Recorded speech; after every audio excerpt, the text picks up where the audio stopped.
Bismillahirrahmanirrahim. Alhamdulillah.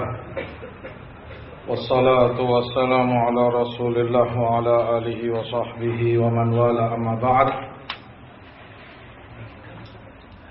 Ikhwati fillah rahimani wa rahimakumullah, melanjutkan kajian kitab Bulughul Maram karya Hafidz Ibn Hajar Al-Asqalani rahimahullah ta'ala.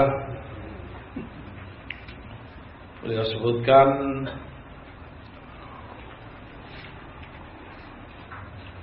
وعن أبي هريرة رضي الله تعالى عنه في قصة المرأة التي كانت تقم المسجد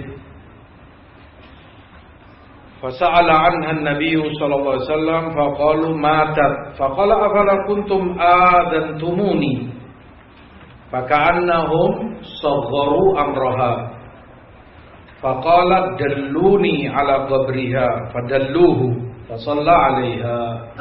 Muttafaqun alaih. Tentang kisah seorang wanita yang dikenal biasa membersihkan masjid di masa itu, masjid Rasulullah SAW. Nah, ini dia yang menyapu, dia yang bersih-bersih. Namun setelah sekian hari nggak terlihat perempuan ini, biasanya terlihat bersih-bersih ini. Sekian waktu nggak terlihat, maka Rasul tanyakan, mana perempuan ini? Faqalu matat. Dia katakan matat.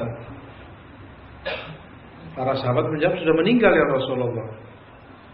Maka Rasul seperti kecewa dan menyesali. Beliau katakan, kenapa kalian tidak kabari aku tentang wafatnya?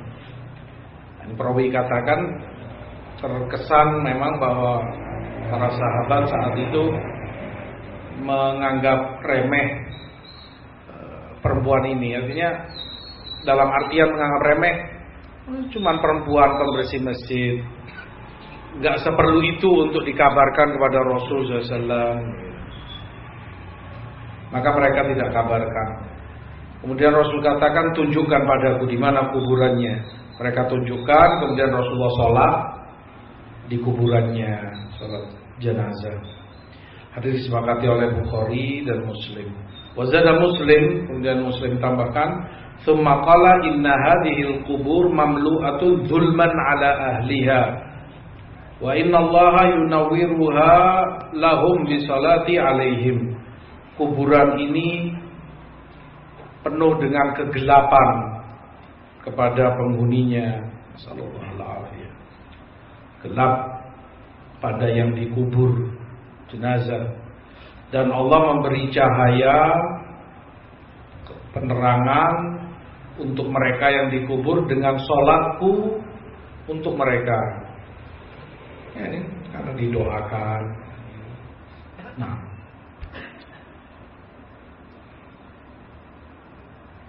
di dalam riwayat ini Ibnu Hajar ingin menjelaskan tentang hukum sholat jenazah di kuburan. Hukum sholat jenazah di kuburan.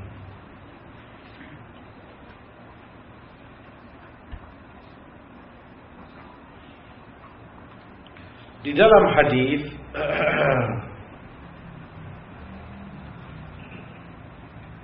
Abu Hurairah mengisahkan tentang wanita ini yang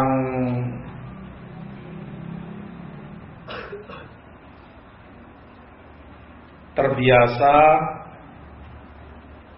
dikenal membersihkan masjid Rasul sallallahu alaihi wasallam. Wanita ini laha qissah. Dia punya kisah yang ajib. Asalnya dia sebagai budak di suatu kaum. Walhasil singkat cerita, sal ya, kain yang biasa di sal, dipakai untuk menutupi leher, dan itu berharga, dari bahan apa gitu, cukup mahal. Milik majikannya hilang. alibi terkuat tertuju kepada perempuan ini. Kamu yang mencuri, kamu yang ini, dan tangkap dan hampir mau disiksa sama mereka. Dia tetap mengingkari, nah, bukan aku nggak mencuri, aku nggak ngambil ini itu, nggak ada lagi, kamu pasti kamu. Masa dia berdoa memohon kepada Allah untuk diberi jalan keluar dan dibebaskan dari tuduhan yang tidak benar terhadap dirinya. Wa subhanallah, Allah kabulkan doanya. Saat mereka berkumpul semua, saat mereka hampir menyiksa, menghukum perempuan ini, datang seekor burung, gagak atau semisalnya, membawa sal itu dan dilepaskan persis di atasnya mereka. Sehingga mereka tahu ternyata sal itu diambil burung. Ini diambil karena ringan, mungkin dibuat susuan atau apa. Entah bagaimana kemudian, ya tentunya Allah yang atur. Burung ini datang ke perkumpulan itu dan dilepas. Oh, ternyata ini syahid bahwa perempuan ini diketahui terbebas dari tuduhan. Lalu mereka bebaskan, mereka merdekakan, dan dia bersumpah atau berjanji untuk menjauh dari mereka dan mendatangi Rasulullah SAW. Dia kemudian Islam dan meminta untuk berkhidmat di masjid. Ini perempuan ini membersihkan masjid, ya, memakmurkan masjid secara hissi. Dia sapu, mungkin ada ranting-ranting jatuh atau semisalnya, kemudian dia bersihkan. Nah, sampai kemudian wanita ini meninggal. Dan tadi para sahabat tidak mengabarkan Rasul SAW, sagharu amroha. Di riwayat ini disebutkan sepertinya mereka meremehkan perempuan ini. Ini seperti tadi, dalam artian bukan dilecehkan, bukan, tetapi mereka anggap cuma seorang wanita ini dan tukang bersih masjid, nggak seperlu itu untuk dikabari kepada Rasul SAW, begitu. Atau di riwayat lain disebutkan memang saat itu Lailatun Dzulma, di malam yang sangat gelap wafatnya perempuan ini. Sehingga mereka para sahabat juga gak ingin mengganggu Rasulullah, dibangunkan tengah malam sekedar untuk menyolati perempuan tukang sapu masjid. Makanya mereka juga tidak mengabarkan Rasul karena sebab itu, karena kejadiannya di malam yang sangat gelap.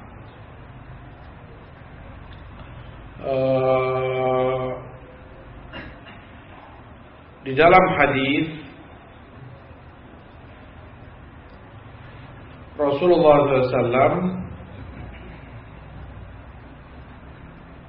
kemudian meminta kepada para sahabat untuk menunjukkan kepada beliau tempat dari kuburan perempuan ini.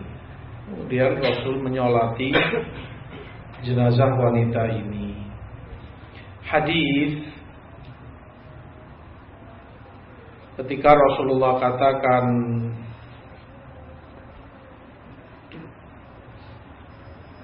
Allah menyinari kuburan ini dengan sholatku atau doaku untuk mereka jenazah ini.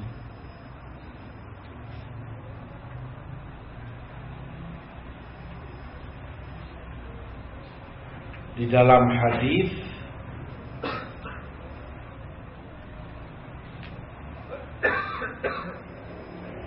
Rasul Shallallahu Alaihi Wasallam membalas atau menghargai jasa dan kebaikan wanita ini, tukang bersih masjid,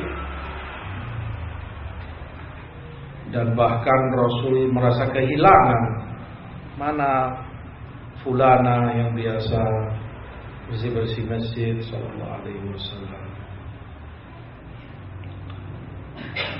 Di situ menunjukkan berharganya dan tingginya jasa penting yang dilakukan dilakukan oleh wanita ini. Hadis menunjukkan kepada kita beberapa masalah. Yang pertama, disyariatkan, berarti menjaga masjid, kebersihannya, kerapiannya, dijaga dari segala yang menodainya. Bukti Rasulullah SAW menghargai jasa wanita ini sampai dicari kuburnya, didatangi, disolati. Nah, karena jasanya besar, membersihkan masjid. Berarti memang membersihkan masjid itu masyru', disyariatkan. Dan di dalam riwayat memang disebutkan umira bi iqamatil masajid fid dur wa bi tathhiriha. Rasul memerintahkan untuk masjid itu didirikan di kampung-kampung atau desa-desa, dan diperintahkan untuk dibersihkan, dijaga kesuciannya. Nah, ini dari yang menodainya, agar tidak ada debu di sana sini, tidak ada sawang, karena menunjukkan nggak dijaga, diabaikan begitu saja sehingga ada sawang di pojok-pojok misalnya. Rasul memerintahkan dijaga, dibersihkan dari segala yang merusak atau menodainya, mengotori masjid itu, kebersihannya, catnya, penerangan lampunya, harumnya, sehingga yang sholat nyaman. Dan itu berpengaruh terhadap kekhusyuan sholat. Ketika tempat ibadahnya nyaman, bersih, wangi, terang, berpengaruh, membantu banyak untuk orang khusyuk dalam sholatnya. Amara an tutayyab, memang diperintah oleh Rasul untuk diwangikan. Amara an tunazzaf wa tutayyab, selain diperintah untuk dibersihkan, dijaga kebersihannya, diperintah pula untuk diwangikan. Jadi diwangikan. Ya, kalau di Arab sana pewangian masjid itu dengan dupa, kayu garu, terutama Haramain, Haram, Masjidil Haram Mekah dan Masjid Nabawi Madinah. Jazakumullah khair, pemerintah sana tidak kurang-kurangnya setiap 5 waktu ada petugas khusus ngelilingkan dupa, kayu garu itu yang paling sekilo harga $500, $1.000, dibakar kemudian dikelilingkan ke masjid. Baunya Masya Allah, kan membantu nyaman untuk sholat, baunya wangi. Dan malaikat senang apa yang disenangi oleh Bani Adam. Al-muhim diwangikan, dijaga. Dan sebagian perawi hadis ada yang dikenal itu profesinya, seperti Nu'aim al-Mujmir, dijuluki al-Mujmir karena Mujmir itu dalam bahasa Arab tukang ijmar. Tukang ijmar itu tukang menyalakan arang atau kayu, kemudian nanti dikasih di atasnya dikasih dupa atau kayu bakar tadi, kayu garu tadi, diwangikan. Al-muhim itu disyariatkan di dalam sunnah. Hadis pula mengajarkan kepada kita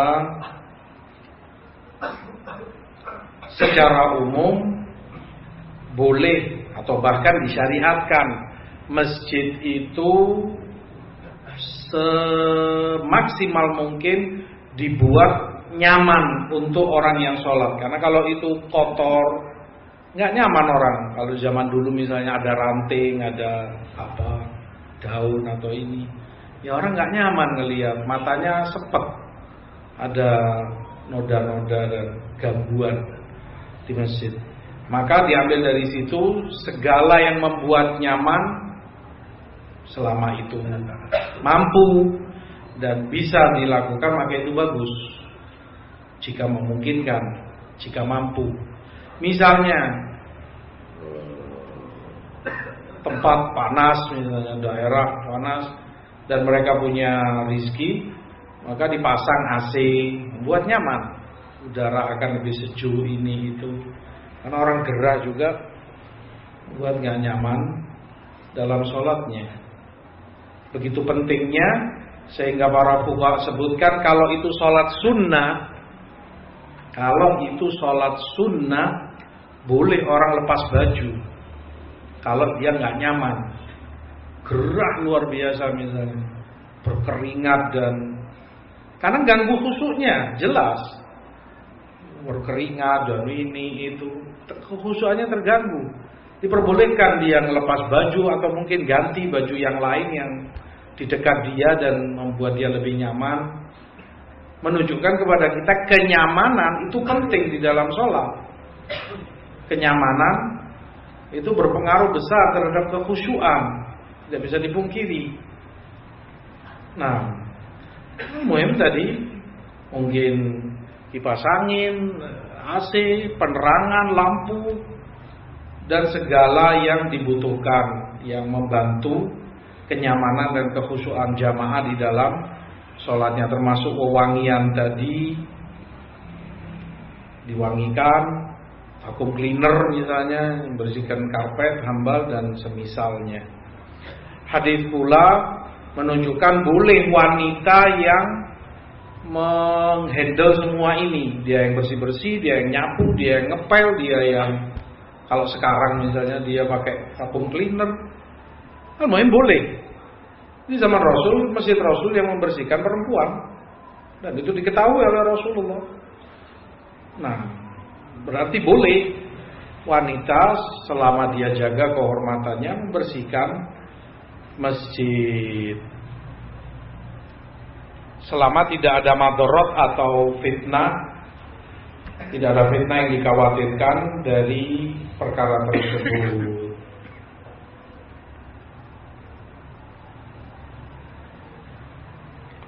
Hadis pula menunjukkan betapa Rasulullah SAW peduli dan perhatian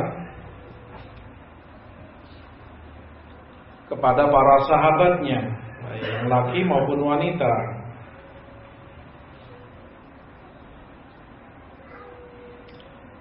Terbukti Rasulullah tahu dan tanya, melihat di mana fulana, kenapa nggak kelihatan, menunjukkan kepedulian beliau dan perhatiannya. Kalau orang nggak perhatian nggak akan tahu fulana datang, fulan ada, nggak ada, ini itu, dia nggak peduli. Rasulullah nggak peduli dan perhatian kemana fulana nggak kelihatan beberapa hari. Sallallahu alaihi wasallam. Dan itu ditanyakan oleh Rasulullah Sallallahu alaihi wasallam. Hadis juga mengajarkan kepada kita bahwa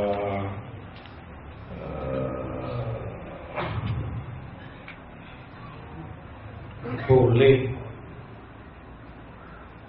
mengabarkan kematian seseorang, karena Rasulullah menegur para sahabat, kenapa kalian tidak kabari aku? Berarti kan boleh mengabarkan fulan meninggal, fulan wafat, fulana wafat, boleh dikabarkan. Dan tujuannya untuk orang mendoakan, untuk orang menyolati, agar jamaah yang menyolati lebih banyak, karena itu sebagai syafaat baginya menyolati.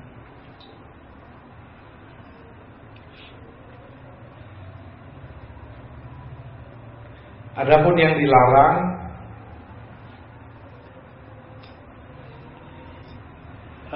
niyahah yang dilakukan seperti masa jahiliyah. Kalau dulu di masa jahiliyah dulu, kalau ada orang mati, terutama yang kaya atau penguasa atau orang penting begitu, disebarkan, diumumkan di pasar-pasar, di kerumunan orang gitu. Perhatian, pengumuman, orang bulan meninggal, bulan mati, bulan ini, apa perlunya? Supaya terlihat wah orang merasa kehilangan, orang nggak cukup itu, mereka bayar orang untuk kumpul di rumah duka, kemudian diperintah untuk nangis dibayar. Tujuannya supaya ingin menunjukkan masyarakat kehilangan. Ini orang penting, orang yang dihargai. Kalau nggak dibayar mereka nggak mau datang, apalagi disuruh nangis. Sehingga nangisnya nangis bayaran. Ya nangis ya, gimana caranya? Mereka nangis bersama dan gemuruh rumah itu. Ada tangisan banyak. Ini semua haram dan niyaha yang dilarang di dalam syariat. Nah, ini yang dilarang. Adapun sebatas pengabaran untuk sholat atau doa, maka itu boleh. Dan Rasul meminta untuk dikabari. Kenapa tidak kau kabari aku? Karena tujuannya untuk menyolati, mendoakan. Nah, sebatas itu.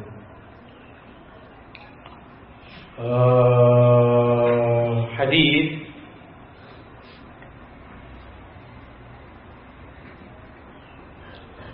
ketika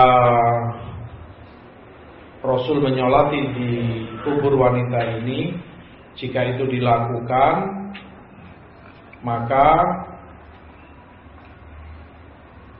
kubur dijadikan antara dia dengan kiblat, bukan di kanannya, bukan di kirinya, bukan di belakangnya.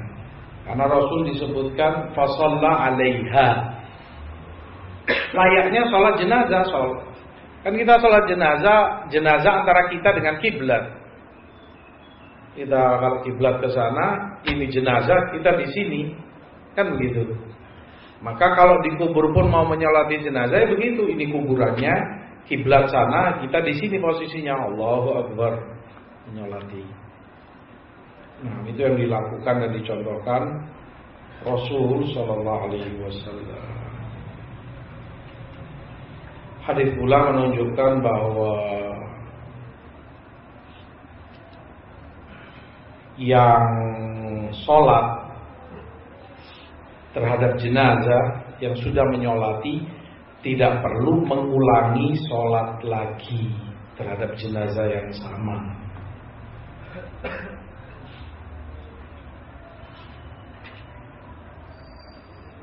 Karena kalau seandainya para sahabat ikut sholat, pastinya akan dinukilkan dalam riwayat ini. Maka Rasul sholat kepada wanita ini di kuburnya, dan para sahabat ikut sholat di belakang Rasul. Akan disebutkan begitu. Tapi nggak ada penyebutan itu, menunjukkan sahabat nggak ikut sholat karena sahabat sudah menyolati. Makanya orang yang sudah menyolati jenazah nggak perlu menyolati 2 kali atau 3 kali. Sekali ya sudah cukup. Itu sholat dia terhadap jenazah tersebut.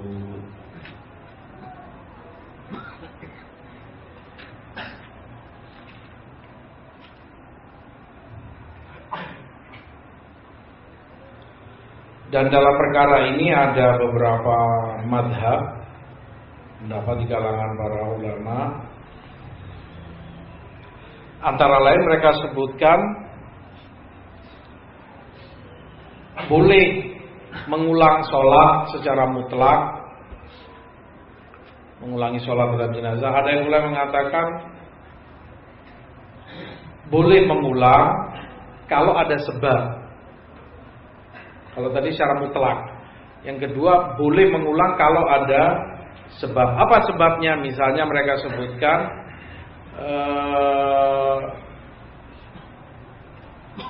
jenazah ini disolati oleh sekelompok orang, beberapa jamaah. Kemudian dia ikut sholat bersama mereka. Ada kelompok lain, ada jamaah lain, mungkin keluarganya atau temannya, ingin menyolati juga kepada jenazah ini, maka boleh bagi dia untuk menemani atau bersama mereka menyolati jenazah ini. Jika ada sebab, maka boleh dia mengulang sholat kepada jenazah yang sama. Dan ini yang dikuatkan oleh Syekhul Islam Ibnu Taimiyah rahimahullah. Boleh mengulang kalau ada sebab.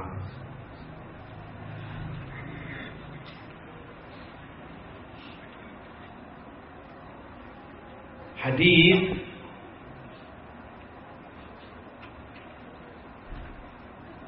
Rasulullah sebutkan kuburan itu gelap. Dan itu umum. Bahkan itu kepada orang-orang soleh. Karena perempuan ini sahabiah, wanita mulia, sahabat Rasul. Tetap Rasul katakan kuburan itu gelap bagi penghuninya. Dan Allah beri cahaya karena doa Rasul untuk mereka yang dikubur. Juga terkait yang di kuburan Baqi, Rasul katakan inna hadhil kubur mamlu'atun ala ahliha dhulmah. Kuburan ini penuh kegelapan bagi penghuninya. Baqi, sahabat di situ semua yang dikubur. Radhiyallahu ta'ala anhu. Artinya ini mengingatkan kita agar orang tidak tertipu dengan dirinya, tidak tertipu dengan amal solehnya. Aku banyak amal solehnya, aku ini orang bertakwa, aku ini orang ini dan itu. Merasa tenang, merasa tertipu dengan dirinya. Nggak tahu apa yang kamu alami nanti dikubur. Masallallahu alaihi. Sahabat kurang apa? Perjuangan mereka bersama Rasul, nyawa mereka korbankan, harta mereka. Tetap Rasul katakan kuburan ini dipenuhi dengan kegelapan. Kurang apa? Maka ini membuat orang agar tidak lupa daratan dan bangga dengan amal solehnya, dengan ketakwaannya.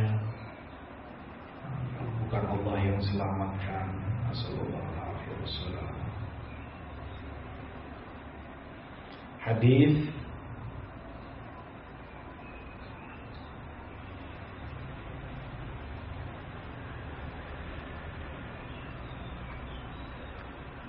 menunjukkan bahwa doa bagi orang mati itu berguna.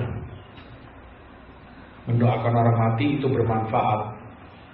Makanya Rasul katakan tadi wa innallaha yunawwiru halahum bisolati alaihim. Allah beri cahaya karena doaku untuk mereka. Maka itu yang berguna. Dan itu tujuan ke kuburan. Tujuan ke kuburan untuk kita yang ziarah kubur memberi manfaat bagi yang dikubur, siapapun yang dikubur itu, memberi manfaat dengan mendoakan mereka. Mendoakan mereka semoga diampuni Allah dosanya, diamankan dari azab kubur, dilindungi dari fitnah kubur, diberi cahaya dalam kuburnya, dilapangkan kuburnya. Doa. Bukan sebaliknya seperti yang dilakukan sebagian orang. Ziarah kubur untuk mendapat manfaat dari yang dikubur dengan meminta-minta sesuatu kepada yang dikubur. Dia ingin keturunan, dia ingin naik jabatan, dia ingin ini, dia ingin itu. Datang ke kuburan fulan, datang ke kuburan fulana, menyampaikan hajatnya, saya ingin ini, saya ingin itu. Minta manfaat dari yang dikubur. Kebalik, kamu yang ziarah yang memberi manfaat, bukan kamu mengambil manfaat dari mereka. Seandainya itu mungkin, seandainya itu bisa. Terbalik, yang dikubur butuh doamu, yang dikubur butuh kebaikan, manfaat darimu. Bukan kamu yang mengambil manfaat dari mereka dengan meminta ini dan itu. Seandainya itu pun bisa mereka lakukan. Hadis juga mengajarkan kepada kita bahwa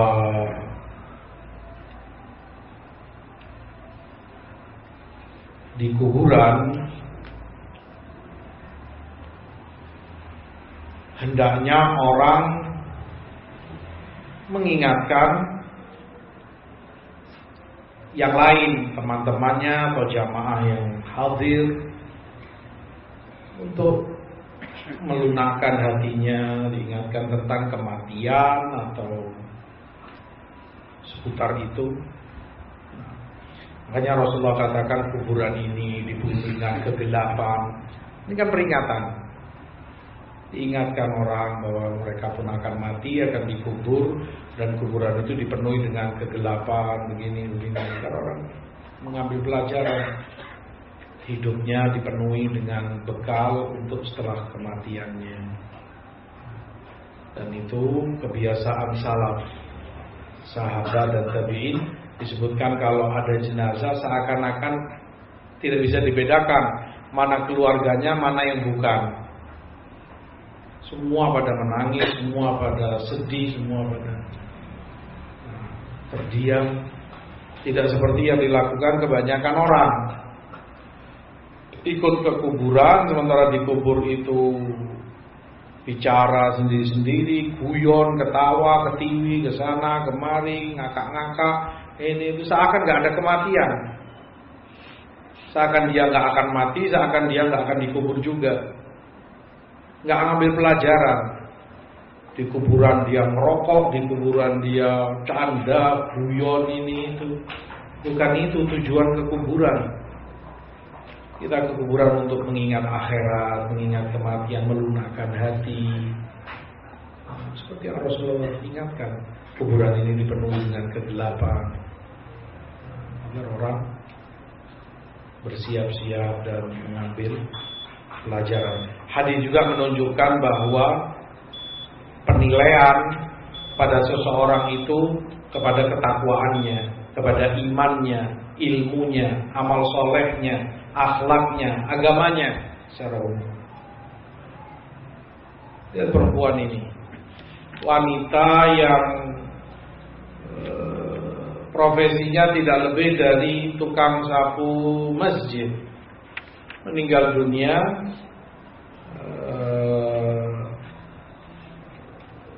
Beberapa para sahabat menganggapnya nggak perlu dikabarkan kepada Rasulullah SAW, segera tukang sapu masjid.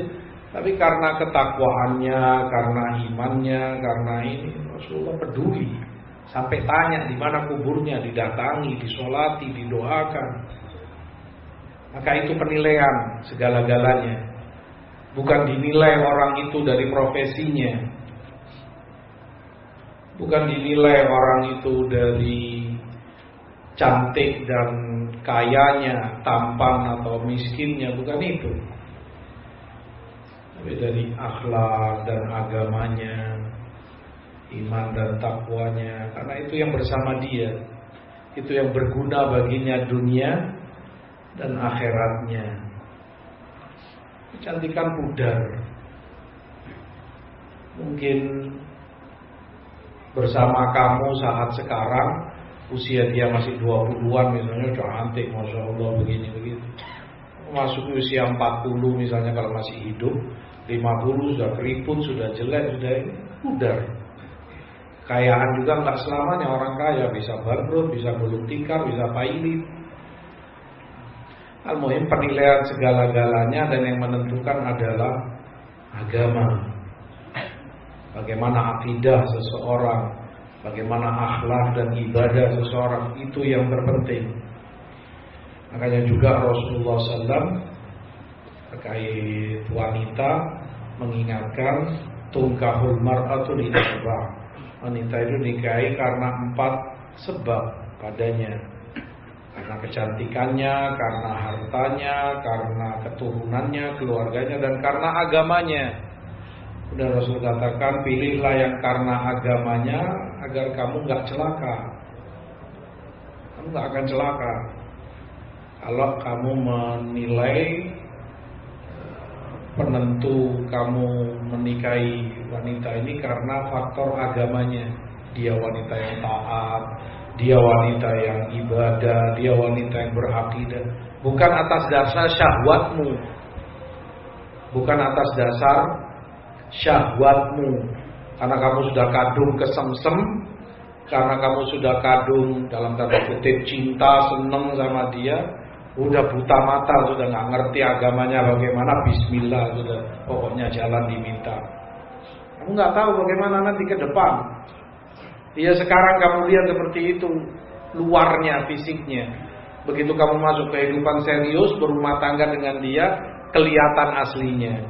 Bagaimana ketaatan dia kepada suaminya, saat itu kamu akan dapati. Bagaimana sholatnya, bagaimana ibadahnya, bagaimana akidahnya kepada Allah. Karena dia calon ibu dari anak-anakmu. Kamu sibuk di luar kerja, kamu banting tulang di luar sana. Anak-anakmu bersama ibunya dari bayi. Pengaruhnya kuat, mulai dari susu, ASI yang diberikan seorang ibu ini kepada anaknya. Siapa ibu ini? Ketakwaannya, kesalahannya berpengaruh kepada anaknya dari air susu yang dia berikan. Dari itu anak ini kembang tumbuh besar. Belum lagi doktrin-doktrin yang dia ajarkan. Nah, ini begini, ini begitu, ini begini, ini begitu. Siapa dia? Hati-hati di dalam memilih calon untuk ibu anak-anakmu karena agamanya. Makanya dari 3 atau 4 sebab yang karenanya wanita itu dinikahi, kata Imam Ahmad, hendaknya dia jadikan pilihan karena agama itu pilihan terakhir, penilaian terakhir. Kamu lihat kecantikannya misalnya, cocok sesuai dengan yang kamu maukan, putih dan lain sebagainya.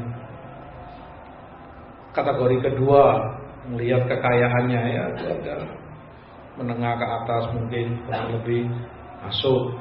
Kategori ketiga, keluarganya, bapaknya, karena itu juga penting. Faktor genetik, nanti keturunannya seperti apa, pengaruh. Siapa bapak dia, siapa ibu dia.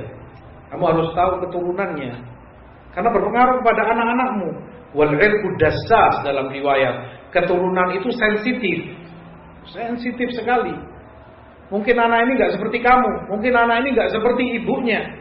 Anak ini meniru seperti kakek-kakeknya atau nenek-neneknya dari pihak ibunya.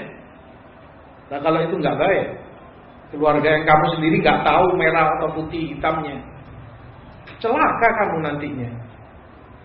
Dasar sangat sensitif keturunan itu. Atau mungkin bukan sekedar itu, dari keturunan itu ternyata ada yang agak nggak sempurna, akalnya kurang, ini sensitif. Perhatikan keturunan penting. Al-muhim misalnya ini masuk, baru penilaian terakhir agamanya. Ini cantiknya masuk, hartanya masuk, keluarganya masuk. Ternyata agamanya corek, gak baik. Akidahnya, ibadahnya, akhlaknya gak masuk. Bukan tipe wanita yang pantas untuk diperjuangkan. Maka kamu tolak, kamu gagalkan. Apa dasarmu menggagalkan? Penilaian agama. Karena agama. Kalau kamu jadikan penilaian agama itu teratas, pertama dilihat agamanya. Wah, agamanya bagus, Masya Allah, soleha, wanita bertakwa, Masya Allah, sudah segala-galanya akhlaknya. Masuk, dilihat hartanya bagus, keluarganya bagus, kecantikannya nggak masuk. Kamu tolak. Atas dasar apa kamu menolaknya? Karena kecantikannya. Itu yang menentukan pilihanmu. Celaka kamu. Kamu menolak perempuan ini karena syahwat pribadimu, bukan karena penilaian agama, tapi urusan kamu sendiri. Bukan demikian cara memilih wanita. Agama itu final, penentuan pamungkas terakhir, masuk atau tidak. Di situ penentuan kamu memilih wanita ini, menunjukkan kamu orang yang bertakwa atau bukan. Kamu gak akan peduli dengan kecantikannya, kamu gak akan peduli dengan kekayaannya, gak akan peduli dengan keluarganya, kalau agamanya gak baik. Penentuanmu agama, ini terakhir dan final sudah. Begitu seharusnya seorang mukmin dalam menilai dan mendudukan segala sesuatu. Kalau ditanya bukan depan, Allah